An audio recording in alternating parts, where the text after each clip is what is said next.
এই ওটা চলে এসে চাচা প্রপোজটা করে দেগা। না রে, আমার দ্বারাই হবে না। দেখ প্রতিদিন তোলাই না তো, আমার আর ভালো লাগছে না। লে ধর। যেতেই হবে। হ্যাঁ সলমান খানের মতো ভাবতে লে প্রপোজটা করে দেগা। I love you. আমার তোমাকে অনেক ভালো লাগে। তুমি আমাকে ভালোবাসো?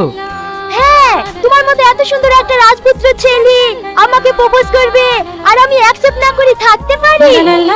ওঠো শোনা, ওঠো ওঠো।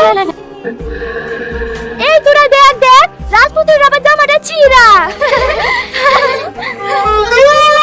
ছিঁড়া না রে, ওইটা মডেল। তুমি আমাকে ভালোবাসো না বললেই পারতি। আমি গরিব বলি এইভাবে অপমান করার কি দরকার ছিল? এই কি করছো? তোর সাহস হয় কি করি আমার মতো মেয়েকে প্রপোজ করা? কি হলো জান, কোনো সমস্যা হয়েছে নাকি?